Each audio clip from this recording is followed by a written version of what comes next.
Melanjutkan dari cerita sebelumnya, bab 323, melupakan seseorang seharusnya mudah, bukan? Di sisi lain, Sander berjalan lamban di tengah langit bintang. Ekspresinya muram dan sedih. Tiba-tiba, Tuan Pagoda bertanya, "Apa kamu menyukai Nona Sela?" Sander tidak menjawab pertanyaan itu, melainkan berucap pelan, "Tuan Pagoda, kadangkala aku merasa bahwa aku sangat jahat." Tuan Pagoda agak bingung sehingga bertanya, "Kenapa?" Sander melihat ke arah kejauhan di langit bintang. "Kadangkala aku berpikir, kalau aku bisa bersama dengan Grace, Nona Aurora, Nona Maya, Senior Sisil, Bella, dan sekarang Nona Sela. Semua orang bisa hidup bahagia bersama, bukan? Itu akan sangat menyenangkan." Tuan Pagoda menimpali, "Setiap pria pasti pernah memikirkan hal itu."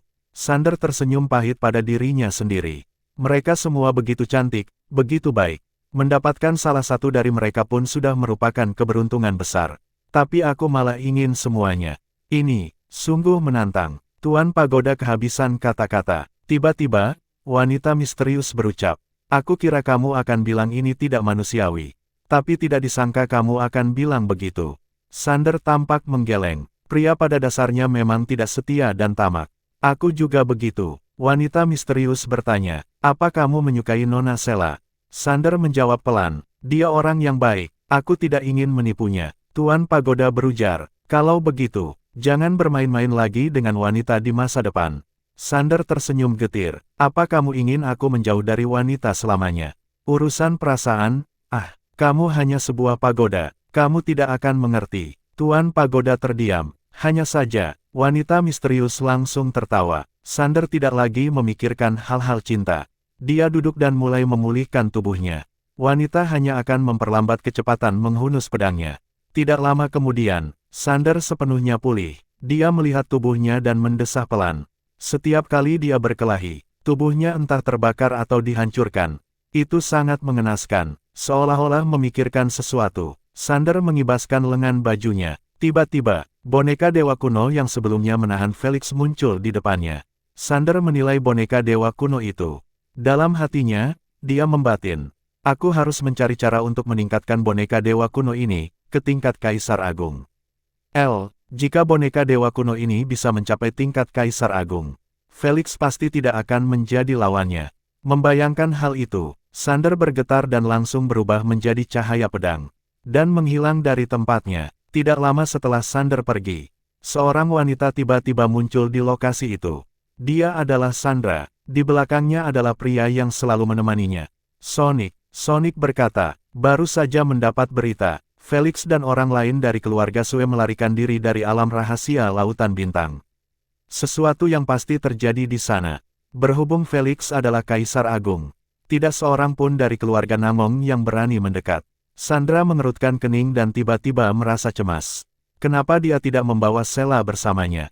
Mendengar ini, bahkan Sonic pun tercengang. Pada saat yang bersamaan, suara langkah kaki tiba-tiba terdengar. Sandra tiba-tiba berbalik. Tidak jauh dari sana, seorang wanita dengan lembut berjalan mendekat. Wanita itu adalah Sela. Sela yang sekarang tidak memiliki kelembutan seperti sebelumnya, tetapi tampak dingin. Sandra menatap Sela dan bertanya, "Dia tidak membawamu bersamanya?" Sela berjalan ke arah Sandra tanpa berhenti. Hal ini membuat Sandra mengerutkan kening. Dia melihat Sonic. Pria itu mengangguk mengerti, lalu segera meraih Sela menggunakan tangan kanan. Aura yang kuat menahan Sela. Namun, pada saat itu, Sela mengibaskan lengan bajunya. Bam! Sonic Fang sudah mencapai puncak Kaisar Dewa langsung berubah menjadi kabut darah dan lenyap. Wajah Sandra berubah drastis. "Kamu..." Sela berjalan mendekati Sandra. Dia menatapnya sambil berkata, "Mulai sekarang, aku adalah ketua klan Namong." Wajah Sandra menjadi dingin. "Apa yang kamu lakukan?" Sela mengibaskan lengan bajunya. Bam! Sandra langsung menghilang dari tempat itu. Sela melihat sekelilingnya dan berkata dengan lembut, "Melupakan seseorang seharusnya mudah, bukan?" Setelah berkata begitu, dia bergetar dan menghilang dari tempat itu. 2 jam kemudian, dalam kediaman Namong, seorang Kaisar Agung yang kuat tiba-tiba tewas. Energi spiritual melonjak di atas kediaman Namong. Tidak lama kemudian, ketua klan di sini berganti orang. 3 hari kemudian, setelah menjadi ketua klan, Sela melawan takdir di alam rahasia Lautan Bintang. Dia bertempur selama 3 hari dan akhirnya mengalahkan takdir dan menjadi Kaisar Agung. Di dunia bintang kacau, hanya ada 4 Kaisar Agung dan sekarang bertambah satu lagi. Kaisar Sela. Setelah menjadi Kaisar Agung, Sela mengubah kediaman Nangong menjadi Sekte Lautan Bintang. Dia merekrut murid-murid dan mewarisi tradisi. Namun entah kenapa, dia membuat 2 aturan. Pertama, tidak merekrut kultivator pedang. Kedua, tidak merekrut yang bermarga Ye. Orang-orang di dunia bertanya-tanya, tetapi tidak ada yang tahu alasannya. Sekte Wu. Suatu hari, 2 wanita datang ke Sekte Wu. Satu mengenakan jubah ungu, matanya ditutupi oleh pita ungu. Sementara satu lagi mengenakan gaun putih. Rambut panjangnya terurai dan dia memegang pedang. Tatapan matanya sangat dingin. Seiring dengan kedatangan kedua wanita ini, seluruh Sekte Wu merasa seperti menghadapi musuh besar. Ketua Sekte Wu, Jodi Wu, secara pribadi membawa sekelompok ahli Sekte Wu untuk berdiri di depan kedua wanita itu. Jodi melihat wanita yang memegang pedang dengan tatapan serius. Di sisi lain, 2 wanita itu adalah Menteri Kiri dan pemegang pedang dari alam semesta nyata. Menteri Kiri tersenyum sopan. Ketua Jodi, maaf mengganggu. Jodi melihat Menteri Kiri dengan serius. Kalau boleh tahu, apa yang kalian ingin diskusikan dengan Sekte Wu? Menteri Kiri menjawab sambil tersenyum. Kami ingin berbicara dengan Sekte Wu. Jodi merasa penasaran. Tentang apa? Menteri Kiri menjawab. Apa Ketua Jodi pernah memikirkan untuk keluar? Keluar. Jodi memicingkan mata. Apa maksudmu? Menteri Kiri menjelaskan. Kami dari alam semesta nyata ingin bekerja sama dengan Sekte Wu. Jodi menolak langsung. Sekte Wu tidak akan tunduk kepada siapapun. Kalaupun itu adalah dewa nyata. Pemegang pedang tampaknya sudah siap untuk bertarung. Menteri Kiri berujar sambil tersenyum. Bukannya musuh kalian adalah Sekte Suci. Kami dari alam semesta nyata bersedia membantu Sekte Wu menghancurkan Sekte Suci. Setelah itu, Sekte Wu akan menjadi penguasa satu-satunya di dunia bintang kacau. Kami akan membuka penghalang ke dunia bintang kacau. Memungkinkan kultivator Sekte Wu untuk berlatih di alam semesta nyata. Jodi menatap tajam Menteri Kiri. Apa yang harus dilakukan Sekte Wu? Sebagai imbalan, Menteri Kiri menjawab, Sekte Wu harus bersekutu dengan kami dari alam semesta nyata, dan membantu kami menghancurkan alam semesta Guanxuan. Alam semesta Guanxuan. Jodi mengernyit. Dia belum pernah mendengar tentang kekuatan itu sebelumnya. Menteri Kiri melanjutkan, itulah syarat kami. Kalau kamu setuju, kami akan membantumu menghancurkan Sekte Suci. Setelah itu, kami dari alam semesta nyata akan mengangkatmu sebagai pangeran dunia bintang kacau. Memberikan kontrol Sekte Wu atas dunia bintang kacau. Jadi kamu tidak perlu tunduk kepada dewa nyata. Jodi berpikir sejenak. Syarat yang ditawarkan oleh alam semesta nyata memang sangat menggiurkan. Namun, dia memiliki keraguan. Bergabung untuk melawan alam semesta Guanxuan. Meskipun dia belum memahami alam semesta Guanxuan, kekuatan yang bahkan alam semesta nyata tidak bisa menghancurkannya pasti sangat kuat. Jika Sekte Wu menyetujui begitu saja, itu bisa membawa bencana besar. Dengan mempertimbangkan itu, Jodi berkata, aku akan memikirkannya. Menteri Kiri berucap sambil tersenyum. Baiklah, tapi, aku ingin mengingatkan Ketua Jodi. Kami akan pergi ke Sekte Suci sekarang. Jadi, lebih baik kamu memikirkannya dengan cepat. Jodi agak kesal, tetapi, dia tidak berani berkata banyak. Sekte Wu mungkin salah satu kekuatan terbesar di dunia bintang kacau. Tetapi di depan alam semesta nyata, itu masih tidak mencukupi. Menteri Kiri tidak mengatakan banyak lagi dan pergi bersama pemegang pedang. Pada saat yang sama, seorang pria parubaya tiba-tiba muncul di depan 2 wanita itu. Dia adalah Wilson. Dia melihat pemegang pedang sambil tersenyum. Aku sudah mendengar tentang pemegang pedang. Peringkat pertama kultivator pedang dari alam semesta nyata. Hari ini, aku ingin belajar darimu. Pemegang pedang melihat Wilson. Mari bertarung. Wilson pun tertawa. Dia langsung menyerang dengan pukulan. Serangan itu seperti letusan gunung berapi yang telah mengumpulkan kekuatan selama jutaan tahun, dan meluncur menuju pemegang pedang. Saat itu, seluruh Sekte Wu tercengang oleh kekuatan serangan itu. Mereka semua menatap ke langit. Pada saat itu, pemegang pedang secara tiba-tiba mengayunkan pedangnya. Serak, serangan itu hancur berantakan, sementara Wilson terpental jauh ke belakang. Dia baru berhenti, tetapi ruang di bawah kakinya hancur dan lenyap. Melihat adegan itu, Semua murid Sekte Wu di sana terkejut. Wilson, seorang instruktur bela diri Sekte Wu, yang hampir sekuat ketua, kalah dari seorang wanita dengan satu pukulan. Sungguh menakutkan. Wilson melihat luka dalam di lengan kanannya. Dia terdiam sejenak sebelum menatap pemegang pedang di kejauhan. Hebat, namun, pemegang pedang tidak berkata apa-apa. Dia pergi bersama menteri kiri. Wilson memandang dengan serius dalam keheningan. Dia melihat ke Jody sambil berkata, kalau mereka bergabung dengan Sekte Suci. Jody mengangguk. Aku mengerti, tapi bayangkan saja, itu adalah kekuatan yang tidak bisa dihancurkan bahkan oleh alam semesta nyata. Selain itu, imbalan yang ditawarkan begitu menggiurkan. Begitu setuju, Sekte Wu pasti akan menjadi pion mereka. Wilson mengangguk. Memang benar, tapi kita berada dalam situasi yang sulit sekarang. Kalau mereka benar-benar bersekutu dengan Sekte Suci. Sekte Wu. Jody terdiam sejenak sebelum berkata, wanita ini sangat licik. Dengan tindakannya, dia pasti akan memicu pertempuran antara Sekte Wu dan Sekte Suci. Kedua belah pihak harus mendekatkan diri kepada alam semesta nyata, yang diwakilinya jika ingin menang. Dia menggelengkan kepala sedikit. Dia sedang bermain dengan trik jahatnya. Wilson menghela napas pelan. Sebelumnya, alam semesta nyata sangat kasar dan tidak akan bernegosiasi. Mereka akan langsung menuntut dunia bintang kacau untuk tunduk. Karena itu, pada masa itu, semua kekuatan di dunia bintang kacau bersatu untuk melawan bersama. Meskipun Sekte Wu dan Sekte Suci memiliki permusuhan yang panjang, mereka juga menahan ego mereka untuk bekerja sama sementara, demi melawan alam semesta nyata. Namun sekarang, alam semesta nyata datang dengan tawaran yang lembut. Dalam situasi seperti ini, Sekte Wu dan Sekte Suci bahkan tidak bisa menyatukan kekuatan di dunia bintang kacau. Sebab bagi kekuatan kecil, selama alam semesta nyata tidak mengganggu mereka, pertarungan antara Sekte Wu dan Sekte Suci bukanlah urusan mereka. Wilson menatap Jody. Kita harus membuat keputusan. Jody berkata, aku akan pergi ke Sekte Suci. Kemudian, dia langsung menghilang. Di sisi lain, menteri kiri dan pemegang pedang berjalan perlahan dari ketinggian.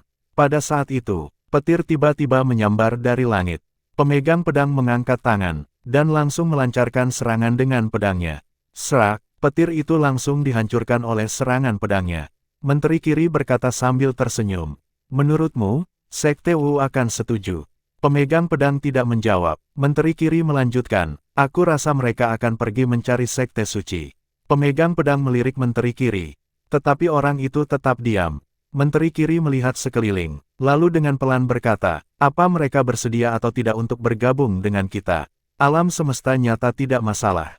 Asalkan mereka mulai berbuat kacau di sini, nanti kita akan menghapus penghalangnya, dan mengundang kekuatan lain di sini. Mereka pasti tidak akan menolak. Dia tersenyum sambil melanjutkan, tempat ini, tidak akan lama lagi, akan disatukan ke dalam wilayah alam semesta nyata kita. Pemegang pedang masih diam. Tiba-tiba, menteri kiri berkata, aku dengar Sander sedang mencoba ujiannya di sini. Pemegang pedang memicingkan mata. Temukan dia. Menteri kiri menatap pemegang pedang. Kalian berdua punya janji 1 tahun. Pemegang pedang dengan tenang berkata, aku tidak akan membunuhnya, tapi aku ingin menghajarnya. Menteri kiri dengan serius berkata, ada seorang wanita bergaun polos di sampingnya. Pemegang pedang mengangkat alisnya. Kalau begitu, aku akan menghajarnya juga. Bab 324. Mengalahkan ayah dan kakek, menghajarnya sekaligus. Begitu mendengar ucapan pemegang pedang, menteri kiri segera menggelengkan kepalanya. Raut wajahnya tampak sangat serius ketika berucap, Selin, orang ini mampu menguburkan alam semesta, dan membunuh Kaisar Agung Suiwe dengan satu tebasan. Aku rasa kemampuannya. Dia tak melanjutkan ucapannya, hanya saja, maksudnya sebenarnya sudah sangat jelas, bahwa rekannya bukanlah lawan yang sepadan dari wanita itu. Hingga kini, alam semesta nyata tak akan pernah merendahkan wanita bergaun polos lagi. Mereka tak seperti klan Botian yang bodoh. Usai orang itu membasmi klan Botian, mereka langsung mulai menyelidiki tentang kekuatannya. Hasil yang mereka dapatkan kala itu, adalah wanita bergaun polos memiliki kemampuan yang jauh melebihi tolak ukur yang ada. Orang biasa tak akan mungkin bisa menjadi lawannya. Pemegang pedang tetap menjaga sikapnya agar tetap tenang. Dia memang sangat kuat, tapi aku sama sekali tak takut padanya. Pokoknya, aku pasti akan mengalahkannya dulu. Menteri kiri tersenyum seraya menggeleng. Dia tahu bahwa temannya ini sangat tak suka Sander. Hal ini jugalah yang membuatnya menjadi sangat ingin tahu. Sebab, dia tahu jelas bahwa sifat temannya itu mungkin kasar. Tetapi sulit bagi orang biasa untuk memancing emosinya. Anehnya, hal ini tak berlaku terhadap Sander. Tak lama kemudian, Menteri kiri malah berucap, "Ayo, kita pergi ke Sekte Suci." Usai itu, mereka langsung lenyap di kejauhan. Di kota Bintang Kacau, kota ini adalah kota paling besar dan teramai di dunia Bintang Kacau. Kota ini didirikan dan diurus bersama oleh Sekte Wu dan Sekte Suci.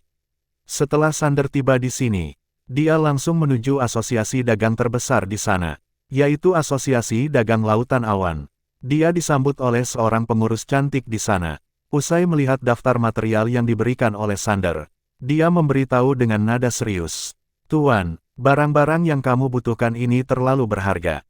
Jadi, harganya mungkin." Sander sontak menyela sambil tersenyum. "Harga bukan masalah untukku." Mendengar itu, si wanita melemparkan pandangannya ke arah Sander dengan sedikit kaget. Hanya saja, ketika melihat ekspresi pria itu, dia menarik kembali pandangannya dan berucap setelah beberapa saat, "Setidaknya dibutuhkan 5 miliar esensi jiwa." 5 miliar, Sander menjawab seraya mengangguk. "Baiklah." Wanita itu terdiam dan terkejut.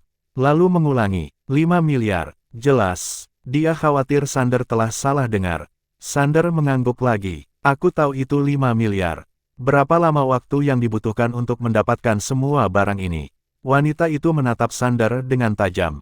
Usai diam sejenak, dia berkata, "Kalau Tuan bersedia menambah 1 miliar lagi, aku bisa mengumpulkan semuanya dalam 3 hari.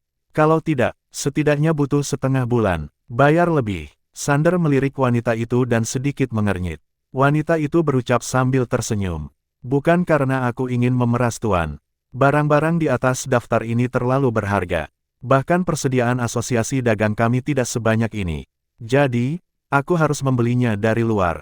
Kalau ingin membeli dengan cepat dari luar, tentu harus membayar lebih." Sander berkata, "Baiklah." Wanita itu segera bangkit, "Tuan, karena jumlah uang yang besar, kami memerlukan sebagian uang muka." Sander bertanya, "Berapa banyak?" Wanita itu menjawab, 3 miliar esensi jiwa, separuhnya. Sander membuka telapak tangannya, sebuah cincin penyimpanan melayang ke depan wanita itu. Usai melirik cincin penyimpanan tersebut, wanita itu menyimpannya dan berujar, "Tuan, mohon tunggu sebentar." Setelah berkata demikian, dia pergi. Usai meninggalkan ruangan, wanita itu segera menuju ke ruangan lain, di mana seorang pria tua berjubah abu-abu berdiri di sana. Wanita itu mendekati pria tua itu dengan penuh semangat, dan berkata sesuatu dengan pelan. Beberapa saat kemudian, pria tua berjubah abu-abu itu juga terlihat bersemangat. "Benarkah?" Wanita itu mengangkat cincin penyimpanan di tangannya. Dia berkata sambil tersenyum, "Lihatlah." Saat melihat esensi jiwa di dalam cincin penyimpanan, pria tua berjubah abu-abu itu tersenyum lebar. "Pohon duit." Akhirnya ada pohon duit datang. Kemudian, dia seolah-olah memikirkan sesuatu. Pria tua itu sedikit mengernyit. "Pengurus Qin, tapi asal-usul pemilik cincin ini kemungkinan besar tidak sederhana. Karena bisa mengeluarkan 6 miliar esensi jiwa." Pengurus Qin menjawab sambil tersenyum. "Aku sudah menyelidikinya tadi. Dia hanya berada pada tingkat nyata Xian. Aku rasa, dia harusnya adalah anak orang kaya. Orang semacam ini umumnya bodoh. Jadi bisa ditipu." Meskipun pria tua berjubah abu-abu itu masih agak khawatir, karena jumlah esensi jiwa terlalu besar, dia akhirnya tertawa sebelum berkata, "Tipu, tentu saja, jangan hanya tipu sekali, dia harus ditipu 2 kali." Setelah wanita itu pergi, Sander bersandar di kursi. Kedua matanya perlahan-lahan terpejam. Tujuannya kali ini bukanlah untuk membuat boneka Kaisar Agung baru, tetapi untuk meningkatkan boneka yang dimilikinya, dan meningkatkannya menjadi tingkat Kaisar Agung. Tentu saja, dia juga harus mulai meningkatkan basis kultivasinya sendiri. Sampai saat ini, dia menyadari bahwa tingkatannya sangat penting di sini. Alasan dia merasa tingkatannya tidak penting di alam semesta Guanxuan adalah karena banyak dari mereka adalah ahli memiliki tingkat yang sangat rendah. Sehingga dia bisa melewati begitu banyak tingkatan begitu saja. Namun setelah datang ke sini, dia menyadari bahwa melawan musuh yang tingkatannya di atasnya agak sulit. Khususnya para Kaisar Agung di sini. Mereka sama sekali bukan tandingannya sekarang. Bahkan dengan pedang Hangdao pun, itu agak sulit. Pentingnya basis kultivasi sangat jelas di sini. Tanpa banyak berpikir, Sander kembali ke dalam pagoda kecil. Dia duduk bersila di lantai. Kemudian kedua tangannya terbuka, dan memicu teknik hati alam semesta Guanxuan. Dalam sekejap, banyak energi spiritual mulai mengalir kepadanya dari langit dan bumi. Bam! Seiring dengan energi spiritual yang tak terhitung jumlahnya mengalir masuk, Sander tiba-tiba melepaskan aura kuat dari dalam dirinya. Saat dia bertarung dengan Felix dan yang lainnya sebelumnya, dia merasa akan mencapai puncak, tetapi masih kurang sedikit. Sehari kemudian, Sander tiba-tiba membuka matanya. Aura kuat meledak dari dalam dirinya, lalu menjalar keluar ke segala penjuru. Ini membuat ruang dan waktu di sekitarnya bergetar seperti gelombang. Sander mengambil napas dalam-dalam. Tingkat langit Xian. Tiba-tiba, Sander membuka telapak tangannya, lalu menghunus pedangnya dengan keras. 45 kali lipat. Saat pedang ini terayun, langit dan bumi langsung hancur berkeping-keping. Dan menjadi gelap gulita, tetapi segera pulih kembali. 45. Senyum muncul di sudut mulut Sander. Setiap lapisan dari jurus menebas langit menghunus pedang. Yang bertumpuk ini memberikan kekuatan besar. Bisa dikatakan, di dunia bintang kacau ini, para kaisar dewa tidak akan menjadi lawannya. Yang bisa mengancamnya sekarang, hanya para ahli kaisar agung. Pada saat ini, Sander tiba-tiba menyimpan pedangnya, lalu membuka telapak tangannya. Kitab Dewa Nyata muncul di tangannya. Menatap kitab Dewa Nyata di tangannya, Sander bertanya, sekarang, aku bisa melatih jurus terakhir. Kitab Tinju Abadi, tak tertandingi dan usia abadi, kan? Wanita misterius berkata, tak tertandingi bisa, tapi usia abadi masih belum bisa. Sander pun mengangguk. Kalau begitu, aku akan berlatih tak tertandingi dulu. Wanita misterius itu bertanya, apa kamu tahu apa itu tak tertandingi? Sander menggeleng, aku tidak tahu. Wanita misterius itu menjawab sambil tersenyum. Cari tahu sendiri. Sander tiba-tiba merasa kesal. Apakah wanita misterius sedang mempermainkannya? Sander tahu bahwa dia sekarang dibiarkan sendiri. Dia tidak akan mendapat banyak bantuan dari Tuan Pagoda atau wanita misterius itu. Jadi dia tidak bertanya lebih banyak. Dia akan mencari tahu sendiri. Sander perlahan memejamkan matanya. Apa itu tak tertandingi? Tiba-tiba, Sander bangkit. Dia berkata dengan antusias, Senior, aku tahu sekarang.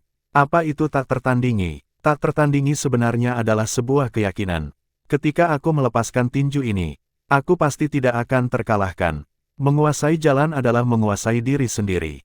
Setiap tinju adalah sebuah jalan dan jalan adalah sebuah tinju.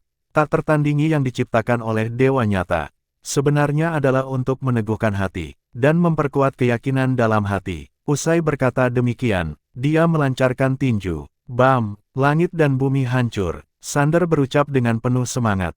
Sederhananya, tak tertandingi adalah sebuah keyakinan, pemahaman yang mendalam, hati yang teguh, dan sebuah tinju yang tak terkalahkan. Di dalam pagoda kecil, wanita misterius itu diam beberapa saat. Dia benar-benar terlalu berlebihan. Tuan Pagoda tertawa sebelum berkata, coba pikir dulu siapa yang membesarkannya. Orang yang mengikutiku dulu, Master Pedang berbaju biru dan Master Pedang manusia, sama-sama punya reputasi luar biasa. Wanita misterius itu terdiam. Di lokasi, Sander berucap dengan penuh semangat. Senior, Dewa Nyata kalian ini benar-benar luar biasa. Teknik bela diri yang diciptakannya tampaknya adalah teknik bela diri. Tapi sebenarnya merupakan suatu jalan dan keyakinan. Kalau kita hanya berlatih teknik bela diri, mungkin hanya akan memahami sedikit. Kita harus memahami esensi dan keyakinannya. Kemudian, dia tiba-tiba menyerang dengan pedang yang diubah dari tangannya. Bam! Ruang ribuan meter sekitarnya langsung hancur berantakan. Kekuatan serangan ini sudah jauh melampaui pedang Hangdao. Lebih tepatnya, ini adalah versi meningkatkan dari pedang Hangdao. Sander duduk dengan tenang dan terdiam. Senyuman di wajahnya mulai memudar. Wanita misterius bertanya, apa yang terjadi? Sander berujar dengan serius. Senior, berapa usia kakakmu ketika dia menciptakan kitab tinju abadi ini? Wanita misterius menjawab, 18 tahun. Mendengar itu, Sander tersenyum pahit. Aku selalu merasa bahwa aku memiliki bakat yang luar biasa. Tapi sekarang aku menyadari bahwa, dibandingkan dengan para ahli tertinggi di dunia ini, aku terlihat sangat lemah. Seperti kitab tinju abadi ini, aku pasti tidak bisa menciptakannya. Di dalam pagoda kecil, Tuan Pagoda tiba-tiba berucap, apakah benar dia menciptakan itu pada usia 18 tahun? Wanita misterius menjawab, aku bohong padanya. Tuan Pagoda terdiam. Pada saat itu, Sander tiba-tiba berdiri. Sorot matanya penuh dengan tekad. Seperti kata Bibi, sudah tahu langit sangat tinggi, tapi masih berani mendaki langit. Itulah keberanian sejati. Sekarang, aku benar-benar mengerti arti kalimat itu. Dia berkata sambil memejamkan kedua matanya. Perlahan kedua tangannya meremas erat. Suatu hari nanti, aku pasti akan mencapai puncak, menjadi tak tertandingi di dunia, dan mengalahkan ayah dan kakekku. Bam! Tiba-tiba, kekuatan pedang yang sangat dahsyat meledak dari dalam diri Sander. Seketika, langit dan bumi terbelah.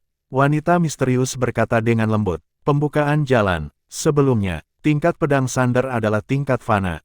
Tetapi sekarang dia telah membuka jalan. Wanita misterius itu memiliki ekspresi rumit. Dia benar-benar tidak menyangka bahwa anak ini bisa langsung naik ke tingkat pembukaan jalan melalui kitab tinju abadi yang ditinggalkan oleh kakaknya. Dia hanya pernah melihatnya pada satu orang sebelumnya. Dewa nyata. Pada saat itu, Tuan Pagoda tiba-tiba berkata, kenapa kamu tidak mengatakan bahwa kamu akan mengalahkan Bibi juga? Sander berkata dengan serius, aku takut dia akan memukuliku. Tuan Pagoda terdiam. Sander membuka telapak tangannya. Sebilah pedang muncul di tangannya. Pada saat ini, pedang ini telah mengalami perubahan besar. Sekarang, jika dia bertemu dengan Felix lagi, dia tidak akan takut padanya. Tentu saja, itu karena Felix hanya seorang kaisar agung biasa. Dia sangat ingin bertarung dengan kaisar agung di sini. Sander ingin bertarung. Setelah beberapa saat di dalam pagoda, dia memperkuat tingkatannya, lalu dia pergi dari pagoda kecil. Pada saat yang sama, di luar kebetulan 3 hari telah berlalu. Begitu mendapatkan materialnya, dia akan bisa meningkatkan boneka itu ke tingkat kaisar agung. Tepat pada saat itu, terdengar suara langkah kaki dari luar. Kemudian, seorang pria tua berjubah abu-abu masuk perlahan. Setelah masuk, dia melihat Sander. Tuan, aku punya berita buruk untukmu. Sander tampak bingung. Berita buruk? Pria tua berjubah abu-abu itu mengangguk. Ya, aku dengan menyesal memberitahu bahwa wanita yang bertanggung jawab untuk membantumu membeli materi sudah kabur dengan uangmu. Sander menatap pria tua berjubah abu-abu itu dan tidak berkata apa-apa.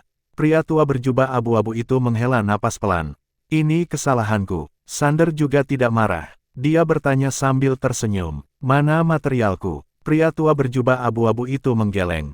Sudah hilang. Sander mengangguk ringan. Baiklah, kembalikan uangku. Pria tua itu terkejut. Uang apa? Sander menatap pria tua berjubah abu-abu itu. Aku memberikannya 6 miliar esensi jiwa untuk bantu membeli materialnya. Sebanyak itu pria tua itu terkejut. Tuan, kamu mengalami kerugian besar. Sander menatap pria tua itu tanpa berkata apa-apa. Pria tua berjubah abu-abu itu mengeluh. Tuan, sebenarnya wanita itu adalah pekerja sementara di Asosiasi Dagang Lautan Awan. Tindakannya tidak ada hubungannya dengan kami. Kami sangat menyesali situasimu. Bab 325. Bunuh siapapun yang datang. Ketika mendengar ucapan pria tua berjubah abu-abu, Sander justru tidak marah. Dia bertanya seraya tersenyum. Jadi, Asosiasi Dagang Lautan Awan mau lepas tangan? Pria tua itu berbicara dengan serius. Tuan, aku sudah jelaskan dengan detail. Dia hanya seorang pekerja sementara di Asosiasi Dagang kami. Tindakannya sama sekali tidak ada hubungannya dengan kami. Tolong jangan melimpahkan semua kesalahan pada kami. Sembari berbicara, belasan ahli kaisar Dewa sontak muncul di belakangnya. Melihat pemandangan ini, mana mungkin Sander tidak paham. Mereka memang mencoba menipunya. Sander menghela napas diam-diam. Asosiasi dagang di alam semesta ini tidak jujur. Usai berpikir sejenak, dia berkata, aku rasa kita harus membahasnya baik-baik. Kamu harus memberikanku material atau kembalikan saja uangku. Melihat pemuda di depannya begitu polos, pria tua berjubah abu-abu itu tiba-tiba tersenyum. Kekhawatirannya segera hilang. Dia berujar seraya tersenyum. Aku sudah bilang, kami sangat menyesal atas kejadian yang menimpa Tuan. Kini, Sander tiba-tiba menghilang. Melihat Sander tiba-tiba bertindak, wajah pria tua itu segera menjadi pucat. Dia tidak menyangka bahwa Sander akan menyerang tiba-tiba. Ketika dia bersiap untuk bereaksi, serak, dalam sekejap, sebilah pedang menusuk dahi pria itu. Dia langsung tertancap di tempat. Pria tua itu tertegun dan sangat terkejut. Kamu, melihat Sander tiba-tiba bertindak. Wajah ahli lain dari Asosiasi Dagang Lautan Awan langsung memucat. Mereka hendak bereaksi, tetapi pada saat itu Sander tiba-tiba menyerang dengan pedangnya. Jurus pedang tak tertandingi. Bam! Begitu pedang ditebaskan, cahaya pedang tiba-tiba muncul. Seluruh Asosiasi Dagang Lautan Awan hancur berantakan. Beberapa ahli di ranah Kaisar Dewa langsung tewas oleh pedang itu. Para ahli yang tersisa terdorong mundur oleh kekuatan pedang. Ahli Kaisar Dewa yang tersisa melihat Sander dengan ketakutan. Kamu, Sander melihat pria tua yang ditahannya dengan pedang. Ketika orang itu hendak melontarkan sesuatu, Sander mengangkat tangan dan melancarkan tebasan pedang. Kepalanya langsung terlempar. Segera setelah itu, dia bergegas, menarik pedang, dan menebaskannya. Jurus menebas langit menghunus pedang. Serak, dengan satu tebasannya. Pemimpin yang berada di Kaisar Dewa langsung terbelah menjadi dua, lenyap tak bersisa. Para ahli Kaisar Dewa lainnya juga terpaksa mundur oleh kekuatan sisa dari pedang Sander. Sementara itu, seorang pria tua berpakaian putih tiba-tiba muncul di lokasi. Dia melihat Sander dari kejauhan dan segera memberi hormat. Tuan, aku adalah pengurus Asosiasi Dagang Lautan Awan. Ini kesalahpahaman, harap. Sander tiba-tiba menghilang. Raut wajah pria tua itu berubah drastis. Sebuah tinju langsung dilancarkan. Bam! Seseorang tiba-tiba terpental. Itu adalah si pria tua berjubah putih. Ketika baru saja berhenti, sebilah pedang langsung menembus dahinya. Dia tertahan kuat di tempat semula. Wajahnya penuh dengan ketakutan. Tuan, di balik Asosiasi Dagang kami adalah Sekte Suci. Kamu, suci apanya? Sander mengangkat tangan dan langsung menebaskan pedangnya. Kepala orang itu sontak terlempar keluar. Kurang ajar. Tepat pada saat itu, terdengar teriakan marah dari kejauhan. Seketika itu juga, atmosfer langit kejauhan mulai bergolak. Saat berikutnya, seorang pria tua berjubah abu-abu muncul di langit. Tepat pada saat itu, Sander tiba-tiba menghilang dari tempatnya. Di kejauhan, wajah pria tua itu berubah secara drastis. Tepat sebelum dia ingin bergerak, dia merasakan sesuatu di lehernya. Kemudian, kepalanya langsung terlempar keluar. Sander muncul di belakang orang itu. Dia memegang pedang dengan tatapan dingin. Ditipu 6 miliar esensi jiwanya. Sander makin marah saat memikirkannya. Dia langsung berseru, dalam waktu 3 detik, kalau penanggung jawab Asosiasi Dagang Lautan Awan tidak keluar, aku akan memusnahkan tempat ini. Pada saat itu, ruang di depan Sander tiba-tiba terbelah. Seorang pria tua keluar. Dia menatap Sander dengan ekspresi yang penuh kemarahan. Kamu benar-benar tidak menganggap penting. Asosiasi Dagang Lautan Awan. Sial. Ketika Sander mendengar itu, dia langsung marah. Dia mengangkat pedangnya dan menyerang. Domain pedang. Bam! Domain pedang yang kuat langsung menyelimuti pria tua itu. Kemudian seberkas sinar pedang menusuk langsung ke arahnya. Orang itu sangat terkejut. Dia mengibaskan lengan bajunya. Seberkas cahaya hitam langsung meledak keluar. Tetapi dengan pedang Sander yang datang, cahaya hitam itu langsung dihancurkan. Pedang langsung menembus dari belakang lehernya. Serak, segera setelah itu, darah menyembur dari belakang kepalanya. Sander berbalik dan melihat seorang ahli Kaisar Dewa tidak jauh darinya. Wajah orang itu berubah pucat. Dia ingin melarikan diri, tetapi Sander lebih cepat. Pada saat berikutnya, pedang sudah menempel di antara alis ahli itu. Sander menatap ahli Kaisar Dewa itu dengan niat membunuh. Di mana markas Asosiasi Dagang Lautan Awan? Ahli Kaisar Dewa itu menjawab dengan gemetar. Di dunia Lautan Awan, Sander menatap tajam ke arahnya. Di mana dunia Lautan Awan? Tunjukkan arahnya. Tuan Pagoda tidak bisa berkata-kata. Ahli itu ragu sejenak, lalu menunjuk ke arah kanan. Di sana, sekitar 6 juta mil dari sini. Sander mempertimbangkan untuk memanggil pedang untuk terbang ke sana. Tetapi kemudian dia berubah pikiran. Itu sepertinya mustahil, jadi dia langsung berbalik dan menghilang dalam cahaya pedang. Tiba-tiba, Tuan Pagoda berbicara.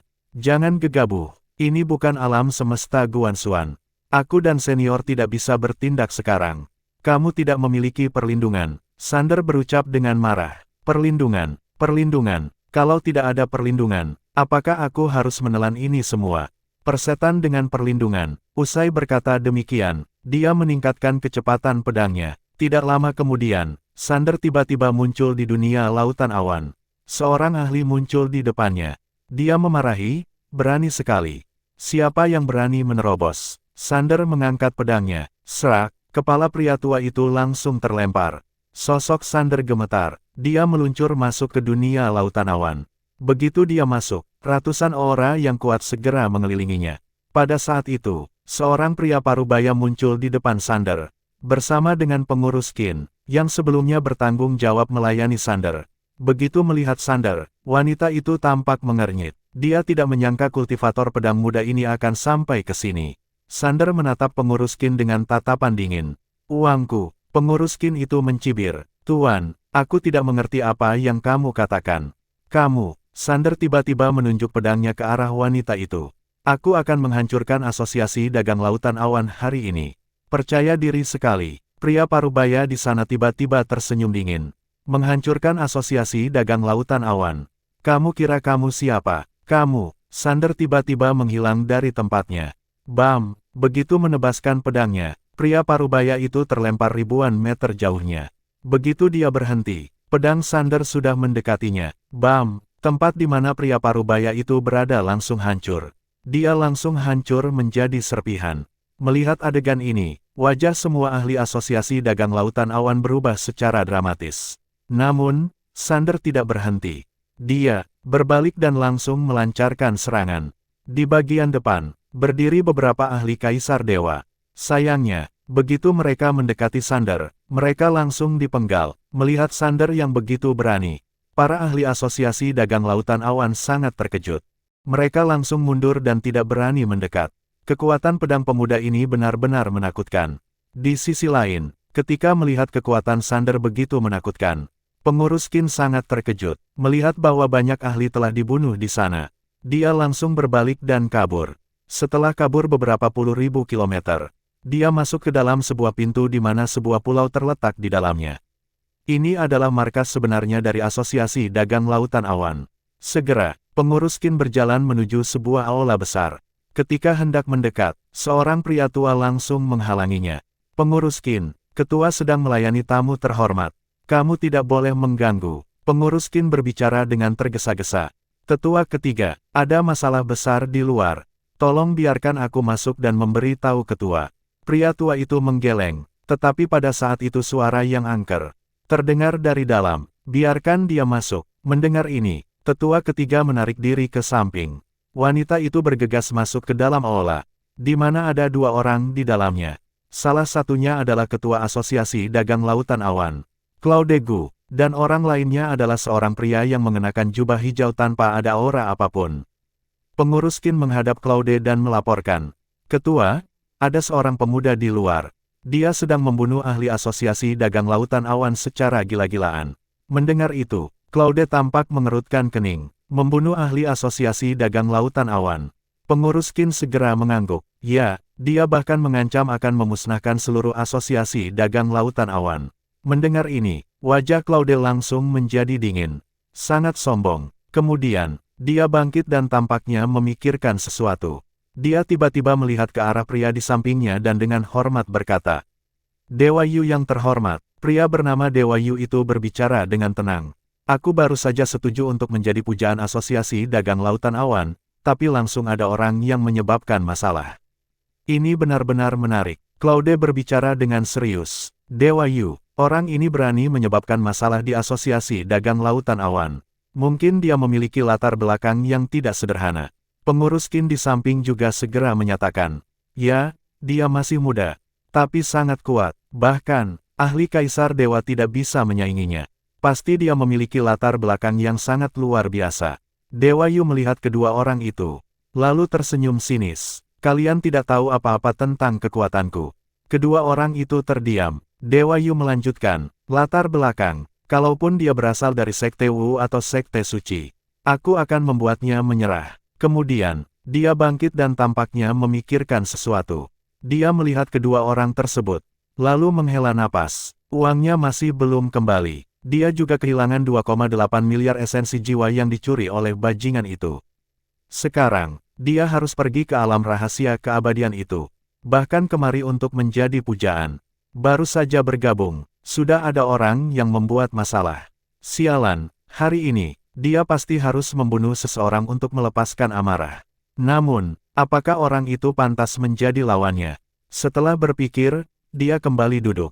Tapi hanya seorang pemuda, tidak layak membuatku bertindak. Ketua, tolong atasi dia sendiri. Kamu tidak perlu khawatir, kalau dia memiliki orang di belakangnya. Aku akan menangani mereka untukmu. Mendengar kata-katanya, Claude tersenyum. Aku merasa lega karena Dewa Yu mengatakan begitu. Dia berhenti sejenak, lalu berkata, tapi, bagaimana kalau dia punya banyak orang di belakangnya? Dewa Yu tersenyum tipis. Apa gunanya banyak orang? Aku akan bunuh siapapun yang datang.